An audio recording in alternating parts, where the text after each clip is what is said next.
It's a way to kind of guide him around. When we're training animals, it's just a way of like teaching them, and it's a way to communicate with them, because we don't speak porcupine. He doesn't speak English or any human language. So we have to be able to communicate to be able to teach him things for his life here. And so this is just one of many things. A target just means he will touch, and with him, he's trained to touch his nose, but a lot of other animals, even on exhibit, they'll touch their paw or something else to a target. A target can be anything. It can be a hand. This just happens to be one that we buy. The little click is a way to tell him that's exactly what we wanted him to do. He hears the click, and he knows a little piece of food is coming. So, oh, he dropped that? Yeah. He can be a little bit picky. So yeah, he's really funny in how we all have favorite foods.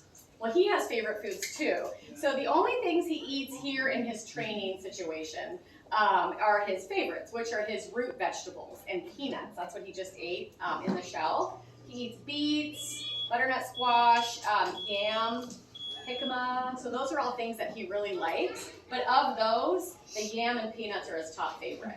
And he knows if there are still yam and peanuts in there, he can smell it, and he will not eat the other food.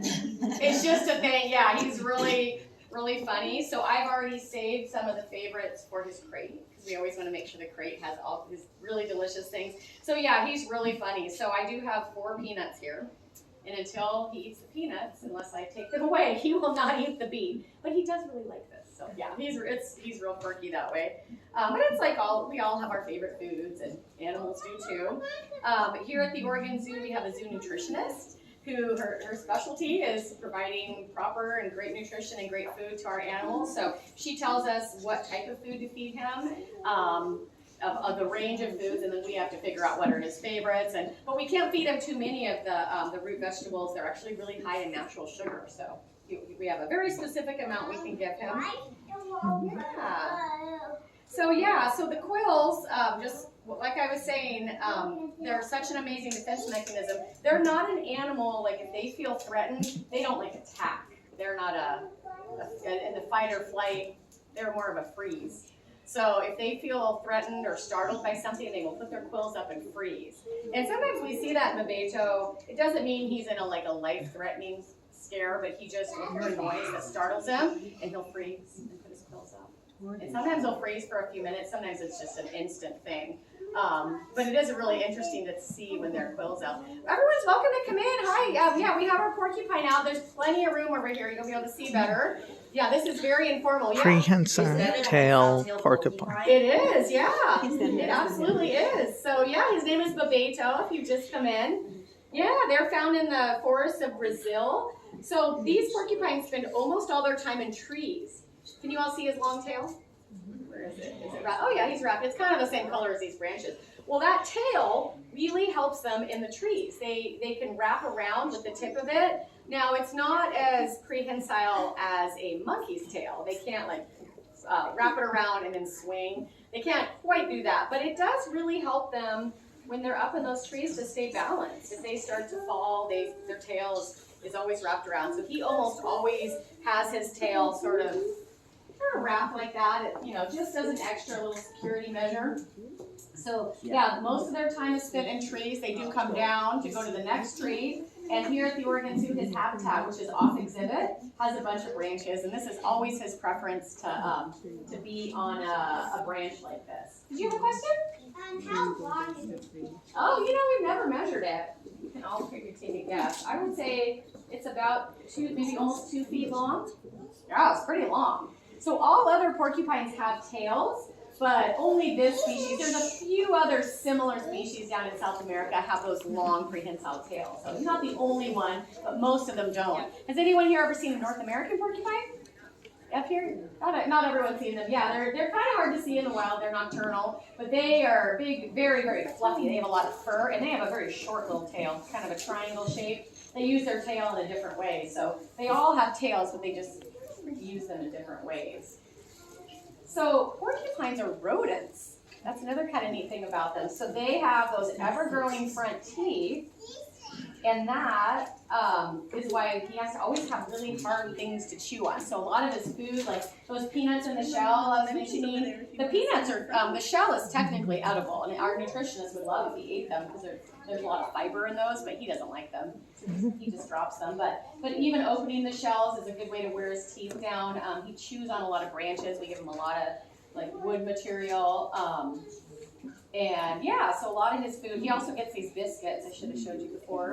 Yeah, he gets other food, so other than these root vegetables that I was telling you were his favorites, he also gets a lot of other vegetables like kale, chard, lettuce, broccoli, green beans, a whole variety. And he does eat those, they're just not his favorites. He wouldn't eat any of those here. And he actually does really like these biscuits, but not as much as his root vegetables. So, okay, we're out of all the favorites, so now he's on the beat. He just knows. Yeah, he's really funny that way. But he has a good sense of smell, and you can tell that just by looking at his face and seeing how big his nose is. His nose is huge. Yeah, it's very squishy. It's very air-filled. It's not a very dense, solid nose like a dog. Like when you push on it, you can push away. Yeah, it's so a lot of that airflow has to do with his olfactory system. So really able to smell really well. So they are typically nocturnal, but Beto's been around people his whole life, so he's really adapted to us. He wakes up on his own, but it's not like we're like waking him up to come. And so they do not have really great vision. So sometimes nocturnal animals have really good vision, like owls, they can see well in the night. Cats, like big cats, all cats can see well, but he does not have great vision. Yeah, so sometimes nocturnal animals have those small little dark eyes. So his best sense is of smell, that sense of smell, and then his ears. Can you all see his ears? Kind of tucked away. They're tucked right here. So, yeah, can you see it? Yeah, it's like that little space right here. So he does have little quills actually on his ear too. He has a little bit of skin around with no quills. Let's see if he wants to come back here. He's really good at climbing. He's not going to be doing a whole lot of climbing right here, but he'll do a little bit. He doesn't like that leaf. I always try to see if he'll go on that leaf. He's not as thrilled with it. But now you can see his tail wrap around. I don't know. I don't know why he doesn't like it. I don't know if he thinks it's not stable. I'm not sure, but yeah, he's really good at climbing. Like I said, his claws are long to help him grip onto trees, and his feet are kind of curved. So actually, when he walks on the ground, which you'll see him if you're here at the end when he goes in his crate, he kind of waddles because their feet aren't really flat; they're kind of like curved. Oh, see, that's what. So here's a startle. And like I said, it doesn't mean he thinks he's gonna die. You know, it's not like like terrified. He just gets startled. I don't know. My dog is like that, where hears a lot of noise. People, I startle sometimes. So yeah, it's just a little startle, but it's like really obvious. Yeah, and did you see how yellow his quills were when he opened his quills or put them up? So the quills are actually just white and black, but he has a scent oil. Wait, what's the other word for it? Marking oil? I don't know why I'm. Anyway, an oil, a skin scent gland. I don't know. He has a scent oil that he will mark things with. That's why it kind of smells. You might not have noticed, but it has a little smell in here that smells a little bit like human body. Oh, okay, we're gonna come back here. Feel like going up there today. Anyway, that scent oil is yellow. That's why his quills are all yellow. Yeah, pretty cool. Yeah, do you have a question? I can't really see his claws. Are we able to see his claws? No, just while he's sitting here, just kind of watch him move. Yeah, we're not going to really get closer. That's why we have space here, our little wall. Our animals like to have space. They're fine being around like dozens and dozens of people, as long as people aren't too close. So yeah, unfortunately we can't get close enough. But I think you'll be able to see. I'll see if he wants to go to that top branch again. And if not, you just kind of see. Thanks for coming. Yeah. Yeah, so yeah, we have a few more pieces of food. You can kind of see the claws. You see right here? Yeah. So when you see him hold his food, sometimes it looks like he has little hands. He doesn't have a thumb, but he has 4, digits, 4 kind of fingers, if you will. I watched that school, and one is called here, it holds in Purple Crayon. Oh, yeah. And we watched it, the real life version, and on here and when the Porcupine's trying to get into the real world, into that another dimension, it was like little thumbs. Oh, like he had claws? That's kind of neat.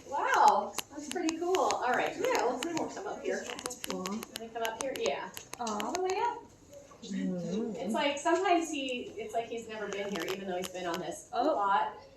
I don't know, it's a real struggle today for some reason. I don't know why. The thing is shaking a little, so.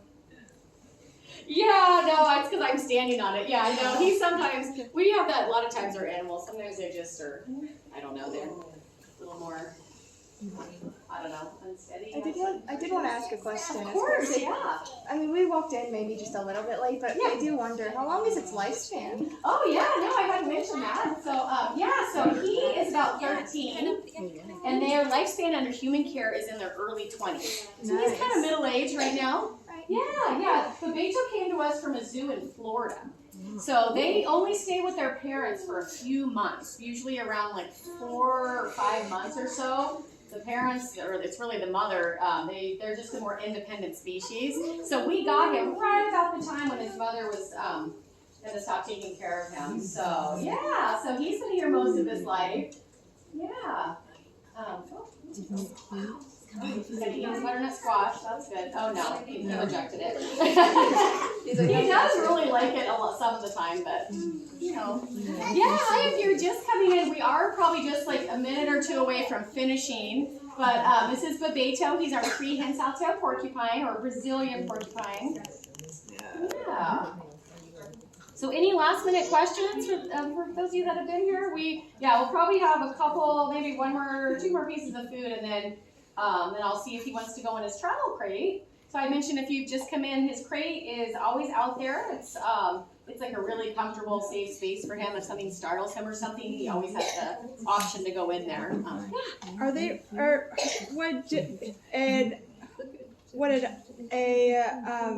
An opossum and a porcupine, would they both be able to hang upside down easily? No, they actually, neither one of them can. So they both have prehensile tails, but it's not strong enough or kind of long enough, flexible enough to wrap around and hang. So they just use it for balance, and I know opossums will carry things with that tail. They'll carry like leaves or things for their nest. So, but yeah, no, they can't actually. Sometimes we see that in cartoons, but they can't swing from their tail. Yeah, it's interesting. All right, so let's go. He still has his squash there. Okay. All right, so I'm going to see if he wants to head on down. So sometimes what Bebeto does is he will, that scent oil that I was mentioning before, he will go around and mark a bunch of, he just doesn't like the squash today. Oh, only if he gets to choose it. He's so funny. Yeah. So usually he goes right in his crate. That's just his normal routine, but every once in a while he just thinks it doesn't smell enough like him in here, and he'll go around and start marking all these little branches because other animals use this little perch, and so it's just a thing. We do have actually another porcupine. We have a North American porcupine that is sometimes in here, so sometimes he marks extra after she's been here. So yeah, you see his quills go up? Like he heard something that kind of lightly startled him. Any last minute questions before he heads in? Oh, yeah. Well, I'm glad you're here to see him. He's a pretty cool animal. Yeah. So, yeah, he's almost done, and then he's going to hopefully come down and go on his crate. Yeah, so. Okay, let him get in his crate, and then. Do you see him kind of waddle? Yeah, it's a super cute way. Yeah, perfect. And now he'll get like a bunch of his favorite treats in there. So yeah, what's your question? And then. Do you sometimes like have baby or any like siblings over here?